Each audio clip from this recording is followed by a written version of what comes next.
Hello everyone, welcome to my channel and welcome to my another video. আজকে আমরা দেখব কিভাবে ভিজুয়াল স্টুডিও কোড বা ভিএস কোড ডাউনলোড করা হয়। আমরা গুগল ক্রোমে চলে যাব, এখান থেকে সার্চ করব ভিজুয়াল স্টুডিও। ভিজুয়াল স্টুডিও লিখলেই হবে, বা ভিজুয়াল স্টুডিও কোডও লিখতে পারেন।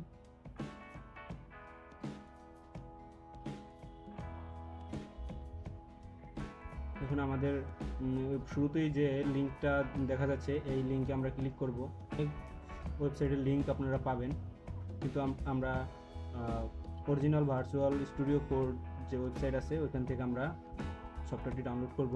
তো আমরা ক্লিক করলাম, এখান থেকে এসে আমরা এই যে উপরের সাইটে দেখতেছেন ডাউনলোড লেখা আছে, ওটার উপরে ক্লিক করব। এখানে আপনারা তিনটি অপারেটিং সিস্টেম পাবেন, উইন্ডোজ, লিনাক্স এবং ম্যাক। এটা তিনটার মাধ্যমে আপনারা তিনটার জন্য আলাদা আলাদা ভার্সন আছে। আমরা উইন্ডোজটা ডাউনলোড করে নিব, এখান থেকেও আপনারা ডাউনলোড করতে পারবেন।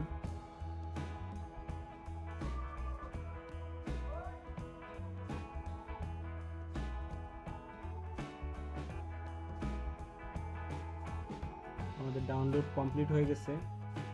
এখান থেকে আমরা যেখানে ডাউনলোড হয়েছে ডাউনলোড অপশনে ওখানে গিয়ে আমরা কিন্তু ডাউনলোড করা ফাইলটি পেয়ে যাব। শো ইন ফোল্ডার দিলে আপনারা যেখানে ডাউনলোড করছেন ওখানে চলে আসবে। তো এখান থেকে না করেও আমি যদি আমার পিসি থেকে করি, ডেস্কটপে এসে এখান থেকে এসে আমি ডাউনলোডে চলে যাব। ডাউনলোডে ক্লিক করলে এখানে আপনি দেখুন ফাইলটি কিন্তু পেয়ে যাবেন। তারপরে ফাইলের উপরে রাইট বাটন ক্লিক করে ওপেনে ক্লিক করব।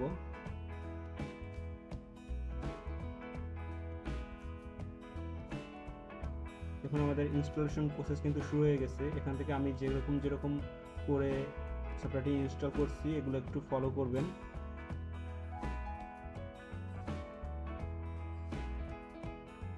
এখান থেকে আমি ডেস্কটপ ক্রিয়েট আইকন দিয়ে দিলাম, যেন ডেস্কটপে আমার আইকন সফটওয়্যার আইকনটা থাকে।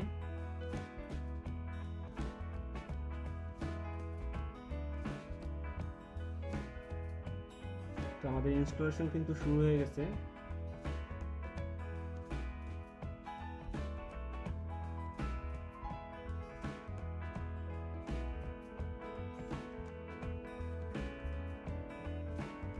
হ্যাঁ, আমাদের ইনস্টল অলমোস্ট কমপ্লিট হয়েছে। দেন এখন আমরা সফটওয়্যারের ভিতরে একটু কিছু অপশন নিয়ে বলবো যে কী কী অপশন আছে এখানে। সাধারণত সব ধরনের সফটওয়্যারে যে এরকমভাবে ওদের মেনু বারগুলো থাকে, এটাও অনেকটা সিমিলারলি।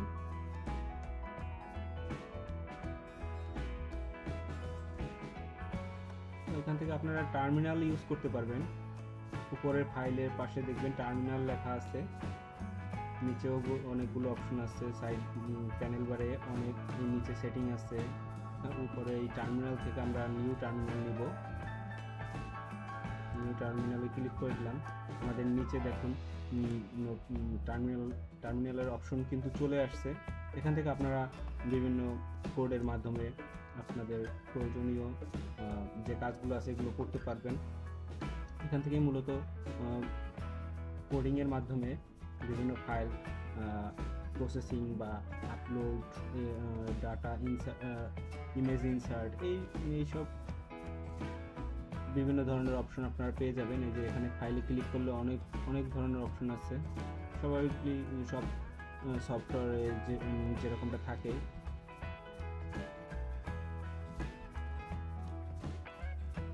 সিলেকশন ভিউ,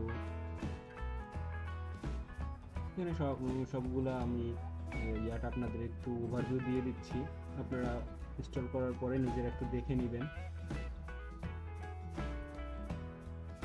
যেখানে শর্টকাটগুলো লেখা আছে, কি শর্টকাট ইউজ করলে আপনারা কি আউটপুটটা পাবেন। আজকে এই পর্যন্তই, দেখা হচ্ছে নতুন কোনো ভিডিওতে। ততক্ষণ পর্যন্ত সবাই ভালো থাকুন, সুস্থ থাকুন। Good bye.